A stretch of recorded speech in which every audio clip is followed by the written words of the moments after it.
Պարոն Ասլանյան, դուք ինչ սպասելիքներ ունեք ՍԴ-ից, քանի որ ՍԴ-ն այս պահին սկսել է արդեն գործի քննությունը։ Գիտեք, այստեղ խնդիրը ոչ թե սպասելիքներ ունենալ կամ չունենալ, այլ արձանագրումներ անելը, որովհետև այսպես թե այնպես մենք պիտի մեր բոլոր ձեռքի տակ ունեցած օրենքով նախատեսված գործիքակազմերը կիրառենք, որովհետև զուտ ենթադրություններով եւ ասել թե չենք հավատում, հավատ չի ներշնչում ՍԴ-ն ու որևէ բան չանել, դա ամենաճիշտ որոշումը չի, հետեւաբար ակնկալիքների մասով ինչպես բոլորը, ինչպես տարբեր ժամանակաշրջաններում այս իշխանությունների կողմից կիրառված օրենքի խախտումները, ամեն ինչը մեր նախապաշարմունքները հաշվի առնելով բնականաբար շատ մեծ ակնկալիքներ չունեմ, բայց ամեն դեպքում գտնում եմ, որ սահմանադրական դատարանում վիճարկելը այլընտրակ չունի։ Պարոն Ասլանյան, դուք եւս բռնաճնշումների ճանապարհով անցած մարդ եք, ձեր կարծիքով այդ ճանապարհով հնարավոր է կոտրել քաղաքական ուժին։ Գիտեք, կոտրելու համար անպայման չի բռնաճնշումներով մարդ անցնի կամ չանցնի, հետեւաբար բռնաճնշումները եւս մեկ անգամ մեկ ինչ-որ խոչընդոտ է դա անցնելուց հետո, որպեսզի չկոտրվի մարդը, բայց ով կոտրվելու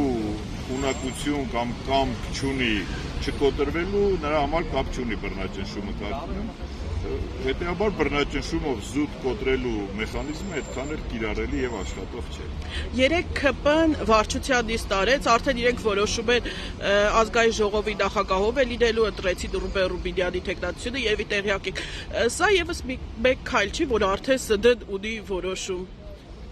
Ըստ էության իրենց բոլոր քայլերը սկսած Փաշինյանի կողմից գիշերը ժամը 2-ին ընդամենը 10% արդյունքների ամփոփման դեպքում հաղթանակի արձանագրումը եւ նմանատիպ այլ երևույթներ բնականաբար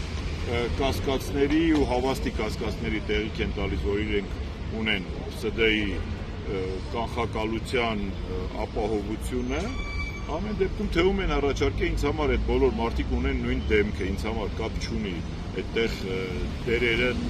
անունները, դրանք ունեն այդ մարդիկ մի դեմք ունեն, մի անուն ունեն, այդ դեպքի անունը Նիկոլ Փաշինյանն է, իսկ մնացածի պարագայում դրանք ընդամենը կարծում եմ օժանդակող մարդիկ են, ոչ ավելին, ոչ որոշիչ, ոչ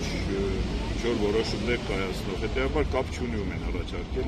եւ էական էլ չի, մենք դա քննարկենք, թե չքննարկենք։ ՍԴ մի քանի օր քննելու է հարցը, այդ մի քանի օրերի ընթացքում մենք ուժեղ Հայաստանի ներկայացուցիչների տեսնելու ենք ՍԴ-ի բակում։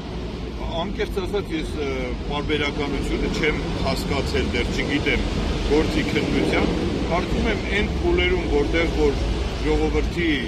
ներկայությունը պետք լինի, ուժեղ Հայաստանն էլ ընդդիմության այլ թևերն էլ ներկա կլինեն, բայց զուտ աշխատակարգային process-ին կարծում եմ ժողովրդին ուղղակի մաշեցնելու, ռեսուրս օգտագործելու կարիքը չկա, երբ որ որոշումներ կայացնելու կամ այդ որոշումների վրա ժողովրդի ճնշումն օգտագործելու կարիքը լինի, այդ ժողովուրդը կլինի։